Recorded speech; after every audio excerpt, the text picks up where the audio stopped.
है ना last class में इसी का फर्स्ट पार्ट हम लोगों ने जर्नल पढ़ा। क्या पढ़ा? जर्नल पढ़ा।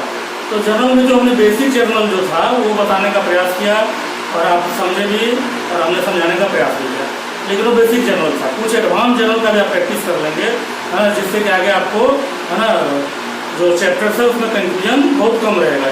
जितना अच्छा जर्नल उतना अच्छा आपका काउंट रहेगा। तो कुछ एडवांस जो जर्नल एंट्री जैसे है आपका loss by fire, goods stolen by clerk, है ना, जीएसटी के रिलेटेड जो आपका जर्नल है ना, सेंट्रल जीएसटी और ये आपका स्टेट जीएसटी के, है ना, जो दोनों रिलेटेड आपका फॉर्मेट के अनुसार ही एंट्री कर लीजिएगा। जो अकॉर्डिंग टू फॉर्मेट जो जनरल का फॉर्मेट है उस अनुसार उसका आप एंट्रीज करेंगे। अगर कोई कन्फ्यूजन होगा तो आप अपना कमेंट बॉक्स में उसको जरूर लिखेंगे। क्लियर? अब हम बढ़ते हैं, उसका सेकेंड पार्ट है रिकॉर्डिंग ट्रांजेक्शन 1 का, जो लेक्चर 3 में हम लोग करने जा रहे हैं, है ना, लेजर। क्या करने जा रहे हैं? लेजर। लेजर जो है, हाँ, इसको हम लोग पहले समझते हैं कि लेजर है क्या। लेजर का मतलब होता है कि it is a principal book, main book और प्राइमरी बुक, है ना। ये मेन बुक होता है, प्रिंसिपल बुक होता है, प्राइमरी बुक होता है। इसमें क्या होता है कि इसका 2 साइड होता है, लेफ्ट हैंड साइड और right hand side. Left hand side और right hand side. Left hand side सोच debit side, right hand side सोच credit side. And both sides of 4 column, और दोनों साइड का, डेबिट का 4 कॉलम और क्रेडिट का 4 कॉलम। क्या क्या? डेट, अमाउंट, जेफ यानी जनरल फोलियो और अमाउंट का कॉलम, ये दोनों साइड। डेट तो पर्टिकुलर, जेफ, अमाउंट। फिर क्रेडिट साइड का भी 4 column, date, particular, JF, amount. Clear? ये लेजर का फॉर्मेट होता है ना। ये लेजर क्या है ये बताए, और इसका फॉर्मेट होता है ना। अच्छा, अब इसमें 2 वर्ड आपको यूज होगा बार बार, पोस्टिंग और बैलेंसिंग ऑफ लेजर। पोस्टिंग क्या है भाई?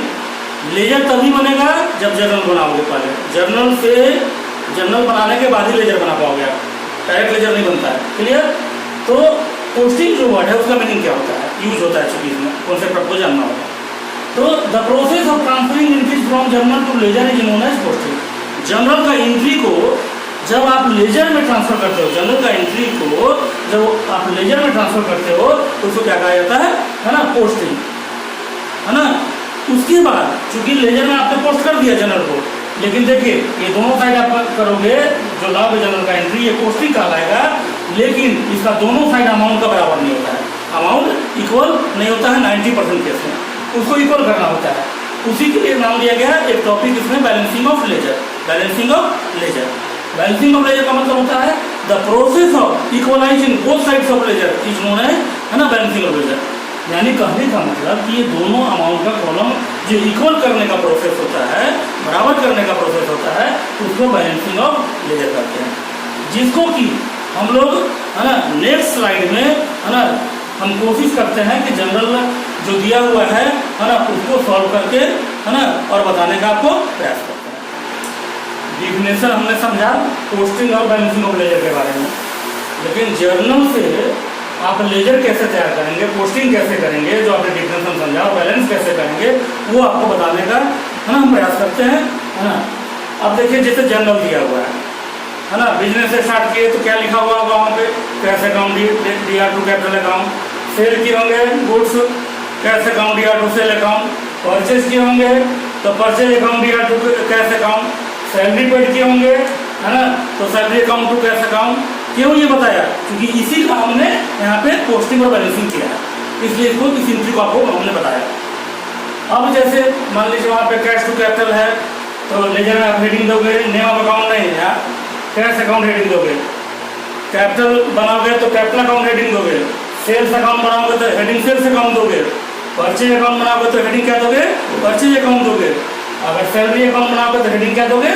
Salary account. तो अभी हम कैश अकाउंट जब बना रहे हैं तो हम क्या हेडिंग देंगे, है ना, कैश अकाउंट। तो अब वहाँ पे क्या क्या है, ताकि जो जर्नल दिया हुआ है, अब वहाँ पे हम देखेंगे कि कैश का अपोजिट क्या है। तो कैश का अपोजिट क्या है, पहले में कैपिटल है, कैपिटल क्रेडिट में, तो वो आ जाएगा डेबिट में, टू कैपिटल हो जाएगा डेबिट के साथ, और अमाउंट कॉलम अमाउंट लिख दोगे।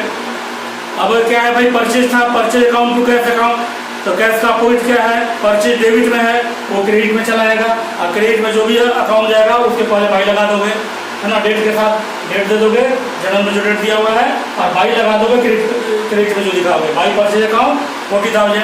अब सेल का एंट्री वहाँ किया हुआ कैश टू सेल, तो कैश का अपोजिट क्या है, सेल वहाँ क्रेडिट में है, सेल क्या है क्रेडिट में, तो यहाँ क्या लेजर में कहाँ पे आ जाएगा, डेबिट में।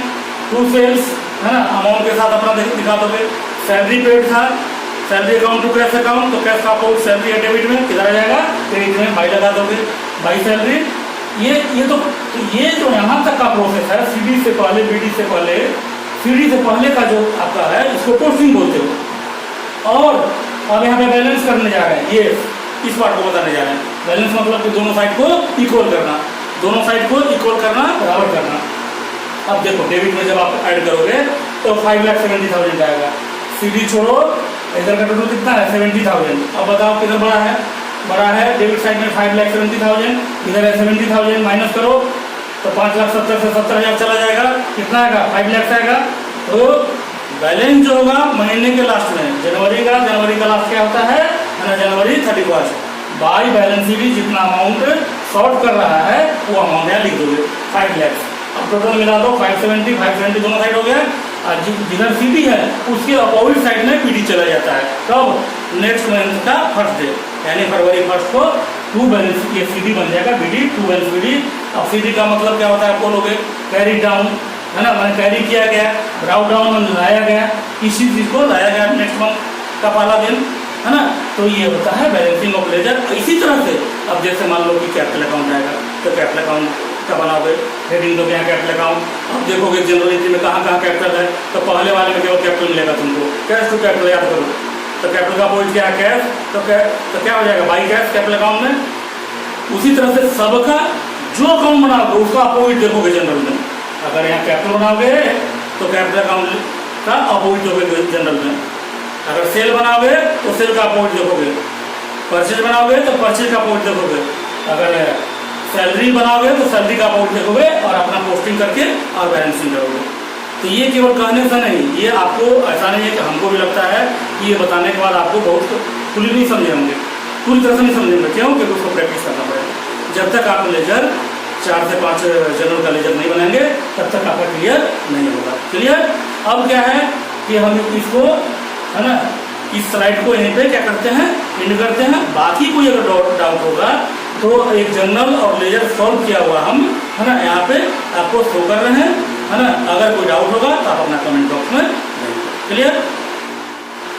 तो चलिए जनरल और लेजर के बाद हम स्टार्ट करते हैं अकाउंटिंग इक्वेशन, है ना, रिकॉर्डिंग ट्रांजेक्शन का लास्ट पार्ट टॉपिक, है ना। अकाउंटिंग इक्वेशन से बोलते हैं assets equal to capital plus liability का जो सम टोटल होगा, है ना, वो दोनों साइड का सम टोटल इक्वल होगा हमेशा।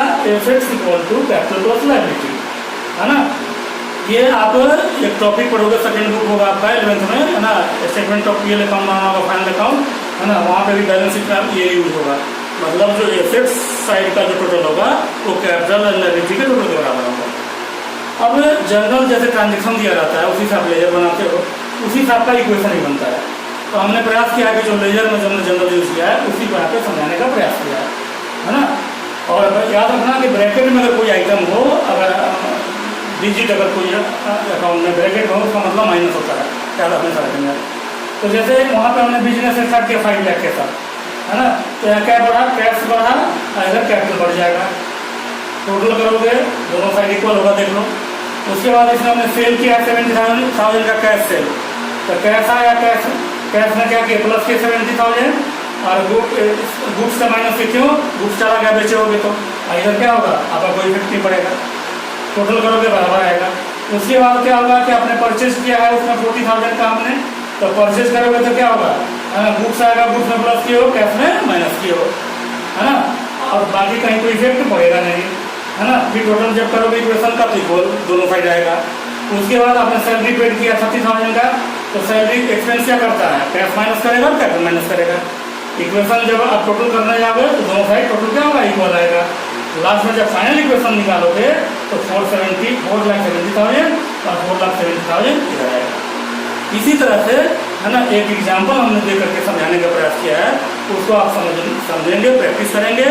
अगर कोई कन्फ्यूजन आती है तो कमेंट बॉक्स में अपना आप उसको लिखेंगे। क्लियर।